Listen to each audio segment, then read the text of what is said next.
थे, वो जिस तरीके से दिन रात बात कर रहा था। अभी पिछले 3 सालों में जो महामारी हमने देखी, मैंने अपने पिता को खोया पिछले साल कोरोना की वजह से। बहुत सारे ऐसे लोग थे जो छोटे छोटे बच्चे चले गए, माँ बहन, किसी के दादा परदादा, किसी के बाप चला गया, किसी का भाई चला गया। तो ये सारी चीजें मीडिया ने, जो साइकोलॉजी की टीचर रही हूँ, साइकोलॉजी की बात बताती हूँ, जिस तरीके से साइकोलॉजिकल फियर, 10 मिनट दूंगी, हाँ, जिस तरीके से साइकोलॉजिकल फियर मीडिया ने कोरोना काल में डाल दिया लोगों के दिमाग में, कितना बड़ा रोल प्ले करता है मीडिया। कोरोना पैंडेमिक में आज इतने केस, और अंदर से ये सरकार लगी हुई है अपनी चुनावी रणनीति को मजबूत करने के लिए, अपनी चुनावी सीट को, इलेक्शन को मजबूत करने के लिए आए दिन उनका काम चल रहा है और हमें साइकोलॉजिकली डराया जा रहा था। काश उस तरीके से सरकार ने अगर अनएम्प्लॉयमेंट पे बात की होती, बेरोजगारी का डेटा दिखाया होता, छुपाने की जगह वो दिखाया होता, तो आज देश का ये हाल ना होता। आज देश का युवा बेरोजगारी पे बात नहीं कर रहा होता, आज देश का युवा कहीं अच्छी जगह बैठकर आई थिंक कोई बहुत बढ़िया कॉन्फ्रेंस कर रहा होता और किसी इंटरनेशनल प्रेस में, मीडिया में बात कर रहा होता, पब्लिकेशन या राइटर पेपर लिख रहा होता, पीएचडी कर रहा होता। ये देश का ये हाल हो चुका है हमारे। और रही बात वैकेंसीज की, हम बात कर रहे हैं बेरोजगारी की। आप मुझे बताएं, मैं चीजें देख रही थी, पढ़ रही थी, वीडियोस देख रही थी इतने दिन से, क्योंकि आई थिंक जो लोग मुझे जानते हैं डॉक्टर विक्रम सिंह सोजल एक्टिविस्ट के नाम से, आप लोग, मैं गांव में जाके काम करती हूँ। मैंने पिछले साल यूपी में अधिकार यात्रा निकाली थी, गांव में जाके दलित, आदिवासी, वंचित समाज के बच्चों को पढ़ाया और वहां पे जाके कम्युनिटी स्कूल खोले। किसी का घर है, उनका आंगन है, उसके घर में स्कूल खोल दिया कि चलो बच्चों को शिक्षा दो। स्किल बेस्ड ट्रेनिंग हम लोग देते हैं, बच्चों को दिखाते हैं। पता है कि सरकार ने अपने हाथ उठाए, नौकरी नहीं है, तो बच्चे जो पढ़ेंगे रोजगार कहाँ से पाएंगे। तो हम लोग कोशिश करते हैं कि जो फोन यूज कर रहे हैं, फोन का भी सही तरीके से इस्तेमाल करें, अपनी तरफ से पूरी कोशिश रहती है। लेकिन जिस तरीके से पिछले कुछ सालों में आपने देखा होगा, अभी आपने देखा रेलवे ग्रुप डी की भर्तियां, अभी आपने देखा बिहार में बच्चों ने डंडे खाए नौकरी के लिए, अभी आपने देखा एसएससी जीडी के बच्चों को जंतर मंतर में प्रदर्शन करते हुए। 10,000 फॉर्म निकलते हैं और 10 लाख लोग उस पर भरने वाले, फॉर्म में अप्लाई करने वाले, और अप्लाई भी कर देते हैं। तो अगर अप्लाई कर दिया तो एग्जाम की डेट नहीं आ रही।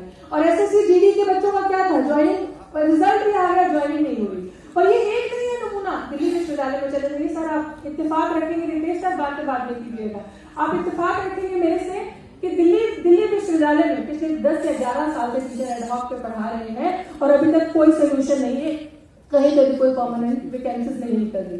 सो ये सारी चीजें क्या है, कहा यह जाता है कि अगर एडहॉक, अगर आप वर्कलोड है आपके पास, तो आप किसी को कॉन्ट्रैक्चुअल नहीं रख सकते, एडहॉक नहीं रख सकते, आप परमानेंट कीजिए, आप रोजगार लेकर आइए।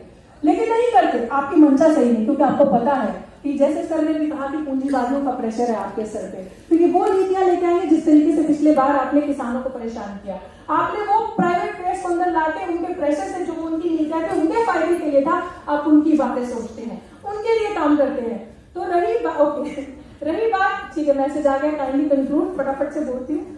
तो रही बात, मैं अभी ऑक्सफैम एनजीओ है, ऑक्सफैम की आप सब जानते होंगे, उसकी रिपोर्ट पढ़ रही थी कि कितना दुर्भाग्य है हमारे देश का, कि ऑक्सफैम की रिपोर्ट ये कहती है कि देश में 10 से 20 लोग ऐसे हैं, सिर्फ 10 से 20 लोग जिनके पास देश की 90% वेल्थ है, 90% पैसा और चीजें हैं।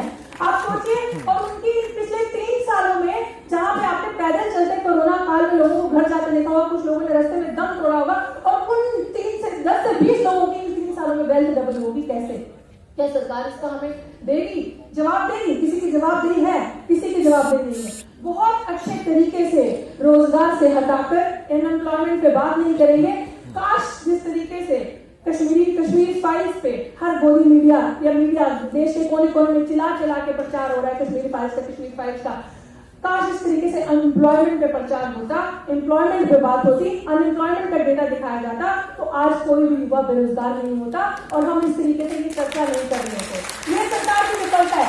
और मेरे मायने में अगर कोई असली महामारी है तो वो कोरोना से भी बढ़कर बदतर महामारी है, बेरोजगारी की, अनएम्प्लॉयमेंट की, जिसके बारे में शायद हम सोचते नहीं है। हजारों कोरोना काल में लोग नहीं बने होंगे जिससे युवा हर रोज हर दिन सुसाइड करता है, कोई फ्रस्ट्रेट होकर। हर कोई युवा, किसी के पास रोजगार नहीं है, परिवार है, बाप जिनकी नौकरियां थी उनकी नौकरियां चली गई कोरोना काल में। ये चीजें हमें बात करनी चाहिए थी, प्लानिंग की, आज हमें बात करनी चाहिए थी कैसे स्ट्रेटेजाइज करेंगे, बट आज भी हम प्रॉब्लम पे बात कर रहे हैं। प्रॉब्लम क्या है हमारे देश में, ये सारी चीजें हैं। बट आई थिंक ये बहुत सारे तरीके से आप सब इंटेलेक्चुअल बुद्धिजीवी यहाँ बैठे हैं। अंत में मैं यही कहना चाहूंगी कि हमें ये चीज सोचनी है बहुत अच्छे तरीके से कि सरकार की जो विफलता है, पूंजीवाद को लेकर आना, कॉन्ट्रैक्चुअल सिस्टम कर देना और युवा को भटका देना, क्या ये डाइवर्सिटी है? जिस देश में हम ये कहते हैं कि अगर इस देश में रहना होगा तो राम राम कहना होगा, प्रभु राम भी अगर देखते होंगे तो वो हंसते होंगे कि मैं ये सिखलाई देकर आया हूं उनको। ये डाइवर्सिटी है, डाइवर्सिटी में ब्यूटिफिकेशन है। संविधान नहीं था तो आप ये बात कर सकते थे, लेकिन जब संविधान आया तो उसने आपको रिलीजियस फ्रीडम का अधिकार दिया। आप अल्लाह कहें मुझे कोई दिक्कत नहीं होनी चाहिए, आप राम कहें मुझे कोई दिक्कत नहीं होनी चाहिए, आप कुछ भी कहें, आपका रिलीजियस फ्रीडम। लेकिन युवा को जानबूझ के भड़काया जा रहा है इन सारी चीजों में, ताकि आप फ्रस्ट्रेट हो, धर्मों के नाम पे झगड़े करें, आप इन सारी चीजों को उलझे और आप असली मुद्दों से भटक जाएं और आप रोजगार की बात ना करें। लेकिन हम भी बहुत ढीठ युवा हैं, ये सरकारें सुन ले। हमने भी निर्णय लिया है कि ठीक है, रोजगार छीनो, आवाज छीनो, जेल में डालो, भर दो जेलें, जितनी जेलें भरनी है भर दो। मैं उस समाज से आती हूँ जिस समाज की फर्स्ट जनरेशन अभी इंस्टीट्यूशंस में पढ़ने के लिए आई हैं, और मेरे दिल के अंदर ये दर्द है। पता नहीं मेरी आने वाली पीढ़ियां, जो नस्लें हैं, जो आने वाली जनरेशन है, वो यूनिवर्सिटी का दरवाजा देख भी पाएंगी, नहीं ना देख पाएंगी। एनईपी जो नेशनल एजुकेशन पॉलिसी आ चुकी है, सर आप इत्तेफाक रखते होंगे मेरे से, हमारे बच्चों के लिए कुछ नहीं बचेगा। दलित आदिवासी पिछड़ों के बच्चे जिनके माँ बाप सीधे उतरते हैं, अपने हाथों से मैला साफ करके सर पे ढोते हैं, आप लोगों पिक्चर्स देखी होंगी, वो रियलिटी है एवरीडे लाइफ। सुबह कुआं पोते, शाम को पानी पीते हैं, that is the reality they live with.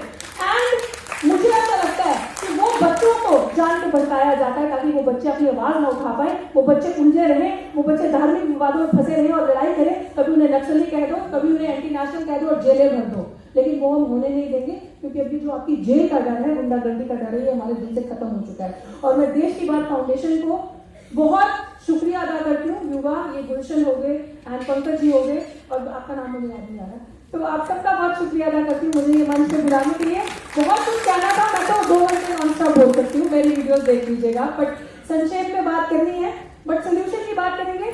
मुझे ऐसा लगता है कि ये एक मीटिंग नहीं होनी चाहिए देश की बात। आई थिंक आपकी दूसरी इस तरीके की मीटिंग है, ये बहुत ब्यूटीफुल इनिशिएटिव आपने लिया है। I must congratulate you all for this, कि देश की 140 करोड़ आबादी में से कुछ लोग ऐसे हैं जो आज भी युवा के बारे में सोच रहे हैं, हमारे बारे में सोच रहे हैं। And I thank you. और दोबारा